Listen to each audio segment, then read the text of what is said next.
हमने पिछले वीडियो में साउथ अफ्रीका की जर्नी के बारे में जाना और कैसे उन लोगों ने सालों के स्ट्रगल के बाद अपने कॉन्स्टिट्यूशन को अपनाया।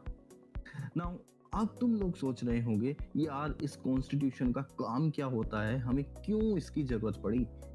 तो इसका जवाब है, फर्स्ट, कॉन्स्टिट्यूशन एक रूल बुक का काम करता है जो उस देश में रहने वाले हर एक सिटीजन को फॉलो करने पड़ते हैं। सेकंड, इससे लोगों को एक दूसरे पर ट्रस्ट क्रिएट होता है, चाहे वो किसी भी रिलीजन बिलीफ को फॉलो करते हो, और यह उन्हें आपस में रहने में मदद करता है। थर्ड, यह हमें बताता है कि गवर्नमेंट कैसे चुनी जाएगी, किसके हाथ में पावर होगी और कौन सभी डिसीजंस लेगा। फोर्थ, यह गवर्नमेंट को उसकी लिमिट बताता है और लोगों को उनके राइट्स। तो देखो, हर लोकतांत्रिक देश के पास अपना एक संविधान होता है, लेकिन ये जरूरी नहीं है जिस देश में संविधान है वहां लोकतंत्र भी होगा। चलिए अब बात करते हैं विश्व के सबसे बड़े लोकतंत्र की। जी हाँ, हमारा अपना रंगीला देश भारत। तो यहाँ भी अफ्रीका की तरह कॉन्स्टिट्यूशन बनाते हुए बहुत सी परेशानियों का सामना करना पड़ा।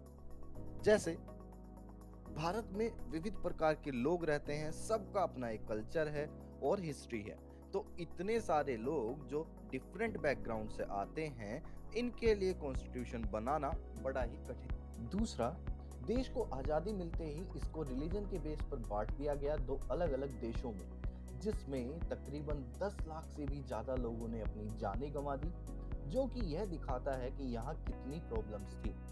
थर्ड, अंग्रेजों ने राजाओं पर छोड़ दिया कि वो इंडिया के साथ जाएंगे या पाकिस्तान के, या फिर अपनी अलग कंट्री बनाएंगे, जिस वजह से हमें हर एक रूलर को मनाना पड़ा कि भाई आप हमें ज्वाइन करो। तो चलो अब हम ये देखते हैं कि इतनी परेशानियों के बाद भी हमारा कॉन्स्टिट्यूशन कैसे बना। तो जो लोग कॉन्स्टिट्यूशन बना रहे थे, उन्हें पहले से ही आइडिया था कि हमारे देश के लिए कैसा कॉन्स्टिट्यूशन ठीक रहेगा, क्योंकि उन लोगों ने वो सभी सिचुएशंस देखी थी जब हम अंग्रेजों के गुलाम थे। तो 1928 में मोतीलाल नेहरू ने एक ड्राफ्ट कॉन्स्टिट्यूशन तैयार किया कुछ और लोगों के साथ मिलकर, जिसमें सिटीजन्स के सारे राइट्स इंक्लूड थे। अब दोस्तों, जब हम लोग गुलाम थे तो हम में से कुछ लोगों के पास वोट देने का अधिकार था, जिससे हमें पता था कि गवर्नमेंट कैसे वर्क करती है, और यही एक्सपीरियंस हमारे काम आया हमारे अपने कॉन्स्टिट्यूशन को बनाने में। इसके अलावा हमने अंग्रेजों से कुछ अच्छी चीजों को अडेप्ट किया अपने कॉन्स्टिट्यूशन में, जैसे कि the government of India act 1935। और तो और हमारे कॉन्स्टिट्यूशंस को बनाने के लिए इन लोगों ने और देशों के कॉन्स्टिट्यूशन की भी स्टडी की, ताकि हम एक अच्छा कॉन्स्टिट्यूशन बना सके। The constituent assembly. तो यह जो असेंबली थी, इसमें देश के कोने कोने से चुने गए 299 लोग थे, जिन्होंने 26 नवंबर 1949 को इंडिया का कॉन्स्टिट्यूशन बनाकर तैयार किया, और इसी को 26 जनवरी 1950 को लागू कर दिया गया।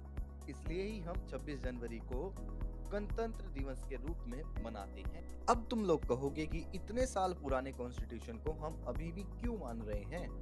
तो देखो, हमारा ये कॉन्स्टिट्यूशन देश के अलग अलग प्रांतों से आए हुए लोगों से डिस्कशन करके उनकी जरूरतों के हिसाब से बनाया गया है।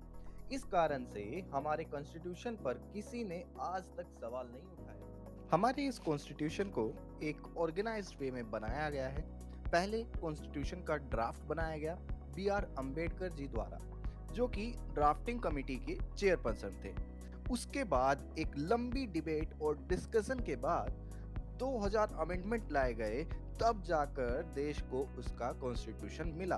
तो जैसा हमारा कॉन्स्टिट्यूशन आज से 70 to 72 इयर्स पहले था, आज भी वैसा ही है। ये दिखाता है कि हम अपने कॉन्स्टिट्यूशन से कितना खुश हैं। तो अब हम जानेंगे कि किनकी आइडियोलॉजी के हिसाब से हमारा कॉन्स्टिट्यूशन डिजाइन किया गया।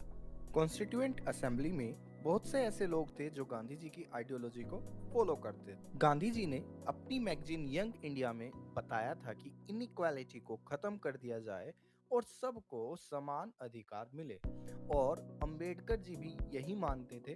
दोनों चाहते थे कि देश में से इनइक्वालिटी को खत्म कर दिया जाए। पर दोनों के रास्ते अलग अलग थे। अब तुम्हें एक और बात बता दूं, पक्का 1 मार्क की डेफिनेशन आएगी Republic, democratic, socialist, secular, equality जैसे शब्दों की एग्जाम में, जो इंडिया के प्रीएम्बल में यूज किए गए हैं। उन्हें जरूर लर्न कर लेना। तो अब तुम सोच रहे होगे, यार ये प्रीएम्बल क्या होता है और इसकी इम्पोर्टेंस क्या है? तो प्रीएम्बल एक डेमोक्रेसी के ऊपर लिखी गई पोएम की तरह होता है और ये कॉन्स्टिट्यूशन के सबसे शुरुआत में लिखा होता है। एक तरह से कॉन्स्टिट्यूशन का इंट्रोडक्शन होता है। इसके अंदर वो सभी फिलॉसफी और मोरल वैल्यूज होती हैं जिस पर एक कॉन्स्टिट्यूशन बना है।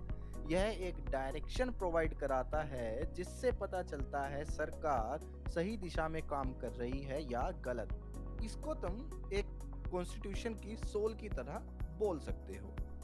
तो अब इस चैप्टर को यहीं खत्म करते हैं। मिलते हैं नेक्स्ट वीडियो में। तब तक के लिए अगर आपने चैनल को सब्सक्राइब नहीं किया है तो सब्सक्राइब कर लीजिएगा।